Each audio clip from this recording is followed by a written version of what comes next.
കൈരളിയുമായിട്ടൊരു ബന്ധം ബഹുമാനപ്പെട്ട മന്ത്രിക്കുണ്ട്. അതായത് കൈരളി തുടങ്ങിയ സമയത്ത് കുറച്ച് ആൾക്കാർക്ക് കൈരളിയോട് ഒരു വിയോജിപ്പുണ്ടായിരുന്നു.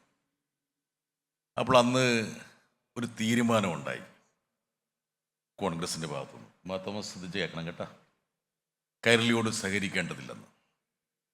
അന്ന് ഞാൻ ഉദ്ദേശിക്കുന്നത് 2000-ലാണ്. അന്ന് ആ ഒരു തീരുമാനത്തെ ഞങ്ങൾ അരിഞ്ഞു വീഴ്ത്തിയത് ശ്രീ കെ മുരളീധരനിലൂടെയാണ്. അദ്ദേഹം ധൈര്യസമേതം കൈരളിയുടെ സ്റ്റുഡിയോയിൽ വന്നു, കൈരളിയുമായിട്ട് സംവദിച്ചു. അദ്ദേഹം നിരവധി വിഷയങ്ങളിൽ അദ്ദേഹത്തിൻ്റെ അഭിപ്രായ പ്രകടനങ്ങൾ കൈരളിയോട് നടത്തി. ഇത് കണ്ടപ്പോൾ മറ്റ് കോൺഗ്രസ്സുകാർക്കും തോന്നി ഇത് നല്ല കാര്യമാണ്.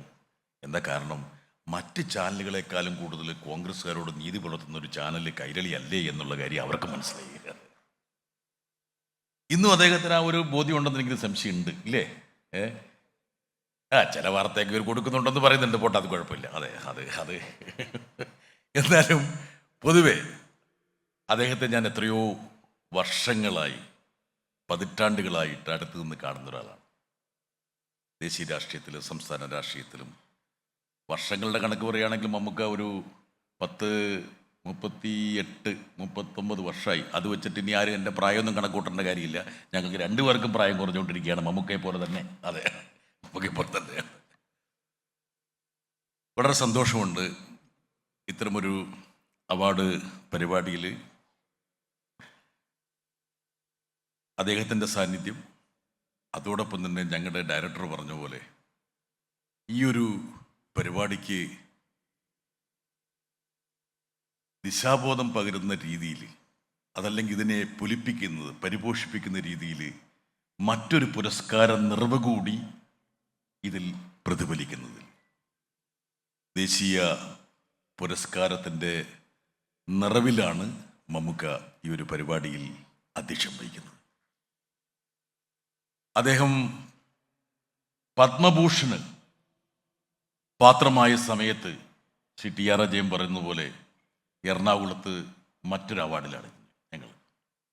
അപ്പോൾ അതുകൊണ്ട് ഇനി ഞങ്ങൾ തീരുമാനിച്ചിരിക്കുന്ന എല്ലാ മാസവും ഒരു അവാർഡ് പരിപാടി ഞങ്ങൾ നടത്താൻ പോകുന്നു. അങ്ങനെയാണെങ്കിലും മമ്മൂക്കായ്ക്കും അവാർഡ്, കൈരളിയുടെ ലേബലിലും മറ്റുള്ളവർക്കും കുറേയും കൂടി അവാർഡ് കൊടുക്കാൻ ഈ കാര്യമാണെങ്കിൽ. അതെ, പക്ഷേ ഇനി മമ്മൂക്കായ്ക്ക് എന്താ അവാർഡാണ് കിട്ടാനുള്ളത്? എന്താ കാരണം എന്ന് വെച്ചാൽ ഇന്ത്യയിലെ ഒരു മഹാനടന് കിട്ടാൻ കഴിയുന്ന എല്ലാ പുരസ്കാരങ്ങളും അദ്ദേഹം എത്തിപ്പിടിച്ചു കഴിഞ്ഞു.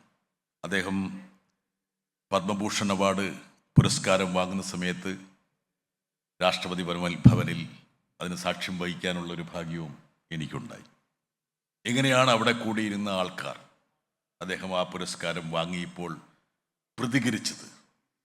ഒരുപക്ഷെ അദ്ദേഹത്തിൻ്റെ ആ പുരസ്കാര വേളയിൽ അവർ സന്തോഷിച്ചത്, അതൊക്കെ നേരിട്ട് കാണാനുള്ള ഒരു ഭാഗ്യം എനിക്ക് കിട്ടി. ഇപ്പോൾ രജീഷ വിജയനെ ഇതിലേക്ക് വിളിച്ചിരിക്കുന്നതിൻ്റെ ഒരു പ്രധാനപ്പെട്ട കാരണം, കൈരളിയുടെ പരിപാടികളിൽ പങ്കെടുത്തു കഴിഞ്ഞാൽ ഒരുപാട് അവാർഡുകൾ രജീഷയ്ക്കും കിട്ടുമെന്നുള്ള ഒരു സൂചന തരാൻ വേണ്ടിയിട്ടാണ്. ശ്രദ്ധിക്കുക, ബോധ്യമായോ ഇപ്പോൾ? ആ ബോധ്യമായി. പക്ഷെ രജീഷ പറഞ്ഞൊരു കാര്യമുണ്ട്, മറ്റ് പല അവാർഡുകളിലും പോകുന്നതിൽ നിന്ന് വ്യത്യസ്തമായ ഒരു അനുഭവം.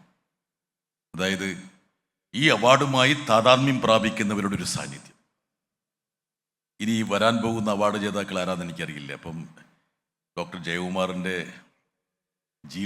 ജീവിതരേഖയിലൂടെ സഞ്ചരിക്കുന്ന ആ ഒരു ചെറിയ ഹ്രസ്വചിത്രം കണ്ടപ്പോൾ മനസ്സിൽ ഒരു നനുത്ത വികാരം തോന്നാത്ത ഒരാളും ഇവിടെ ഉണ്ടാവില്ല. അതിനുള്ള ക്രെഡിറ്റ് അദ്ദേഹത്തിൻ്റെ കൂടെ ഇരിക്കുന്ന അദ്ദേഹത്തിൻ്റെ സഹധർമ്മിണിക്കും കൂടി അവകാശപ്പെട്ടതാണ്. മറ്റൊരു കാര്യം എനിക്ക് ഹൃദ്യമായി തോന്നിയത് പ്രകൃതിയോടുള്ള അദ്ദേഹത്തിൻ്റെ ഒരു സവിശേഷമായിട്ടുള്ള ഒരിഷ്ടം. ആ ഇഷ്ടമൊക്കെ ഉള്ളവരാണ് നമ്മൾ. പക്ഷേ അദ്ദേഹത്തെ പോലെ ഇത്ര കൃത്യതയോടുകൂടി പച്ചമണ്ണിൽ ചവിട്ടി നിന്ന് ആ ഒരു ഗന്ധവും സൗരഭ്യവും സാംശീകരിച്ചുകൊണ്ട് അത് വൈദ്യശാസ്ത്രത്തിലേക്ക് ഒരു പ്രത്യേക തലത്തിൽ പകർന്നു നൽകാൻ കഴിയുന്ന ഒരു ഭാഗ്യമായിട്ട് ഞാൻ കാണുന്നു. ഇന്ന് ബഹുമാനപ്പെട്ട മന്ത്രി പറഞ്ഞ പോലെ ലോകത്തിൻ്റെ നെറുകയിലാണ് കേരളത്തിൻ്റെ ആരോഗ്യ മേഖല എന്ന് പറയുന്നത്. പക്ഷേ ഒരുപാട് വെല്ലുവിളികൾ നമ്മുടെ മന്ത്രിക്ക് അദ്ദേഹം ചുമതലയേറ്റപാടെ ഒരുപാട് വിമർശനങ്ങൾ വന്നു. എന്താ കാരണം ഒരു ഹണിമൂൺ പീരീഡ് പോലും അദ്ദേഹത്തിന് കൊടുത്തിട്ടില്ല ഇവിടെ ആൾക്കാർ. പക്ഷേ എന്തൊക്കെയുണ്ടെന്ന് വെച്ചാൽ ഒരുപാട് എക്സ്പെക്റ്റേഷൻസ് ആൾക്കാർക്ക്. കേരളത്തിലെ ആരോഗ്യ മേഖലയിൽ നിന്ന് വലിയ വലിയ പ്രതീക്ഷകൾ ആൾക്കാർക്കുണ്ട്. സ്വകാര്യ മേഖലയും പൊതുമേഖലയും കൂടി കൈകോർക്കുന്ന, ഇഴകോർക്കുന്ന, അല്ലെങ്കിൽ സഹകരണ മേഖലയും കൂടി ഭാഗവാക്കായിട്ടുള്ള ഒരു സവിശേഷമായിട്ടുള്ള ഒരു ആരോഗ്യ മേഖലയാണ് നമ്മുടെ സംസ്ഥാനത്തുള്ളത്. ഞാൻ എൻ്റെ പൊതുജീവിതത്തിൻ്റെ ഭാഗമായി ഇന്ത്യയിലെ മറ്റ് സംസ്ഥാനങ്ങളിലൊക്കെ പോകുമ്പോൾ കേരളം എത്ര കാലം മുമ്പിലാണ് എന്ന് എന്നെ ഓർമ്മപ്പെടുത്തുകയും അതെന്നെ യഥാർത്ഥത്തിൽ സന്തോഷിപ്പിക്കുകയും ചെയ്തൊരു ഘടകമാണ്. പക്ഷെ ഇന്ന് ആതുര സേവനം എന്നുള്ള ഒരു സംജയുടെ അർത്ഥതലങ്ങൾ നമ്മൾ മറക്കുന്നുണ്ടോ എന്നുള്ളൊരു ചോദ്യം കൂടി പ്രസക്തമാവുന്നുണ്ട്. എന്താ കാരണം എന്ന് വെച്ചാൽ ഇന്ന് നമ്മുടെ ആശുപത്രികളിൽ വരുന്ന ഒരു മാറ്റം, ഒരു സ്വകാര്യതയിൽ നിന്ന് സ്വകാര്യ ആശുപത്രിക്ക് അപ്പുറത്തേക്കുള്ള ഒരു ആശുപത്രിയിലേക്ക് പരിണമിക്കുമ്പോൾ രോഗിക്കുള്ള സ്ഥാനം എത്രയാണ് എന്ന് നമ്മൾ ഒരുപക്ഷെ പുനർനിർണ്ണയിക്കേണ്ടി വരും. എന്തായാലും ഇന്നത്തെ സാങ്കേതിക വിപ്ലവത്തിൻ്റെ ഒരു കാലഘട്ടത്തിൽ, എഐയുടെ ഒരു കാലഘട്ടത്തിൽ വൈദ്യശാസ്ത്രം എങ്ങനെയാണ് പുരോഗമിക്കുക എന്നുള്ള കാര്യം നമുക്ക് യാതൊരു തിട്ടവുമില്ല. എങ്ങനെ പുരോഗമിച്ചാലും മനുഷ്യൻ്റെ ആ സ്പർശം, ആ സമ്പർക്കം, ആ സ്നേഹം, അതായിരിക്കും ഈ പ്രൊഫഷനെ വ്യതിരിക്തമായി നിലനിർത്തുന്നത്. ആ ഒരു സ്പർശത്തിനെ അടയാളപ്പെടുത്താനാണ്, ആ സ്നേഹവായ്പിനെ കുറിക്കാൻ വേണ്ടിയിട്ടാണ് ഈ രംഗത്ത് പ്രഗത്ഭമായ രീതിയിൽ, പ്രശസ്തമായ രീതിയിൽ പ്രവർത്തിക്കുന്ന ഏതാനും ഡോക്ടർമാരെ ആദരിക്കാൻ വേണ്ടിയുള്ളൊരു അവാർഡ് ഏർപ്പെടുത്തിയത്. ആ അവാർഡ് നിർണയത്തിൻ്റെ ജൂറിയെ ഞാൻ അനുമോദിക്കുന്നു. ഡോക്ടർ ജയശ്രീ സമർപ്പിതമായ ജീവിതം ആരോഗ്യ ആതുര രംഗത്ത് നൽകിയവരാണ് ഡോക്ടർ ഇക്ബാലും ഡോക്ടർ ജയശ്രീയും. അവരുടെ കരവലയത്തിൽ ഈ അവാർഡിന് കുറേയും കൂടി മികവ് ഉണ്ടാകുന്നു എന്ന് കൂടി മാത്രം പറഞ്ഞുകൊണ്ട് ഞാൻ എൻ്റെ വാക്കുകൾ നിർത്തുന്നു. നന്ദി, നമസ്കാരം.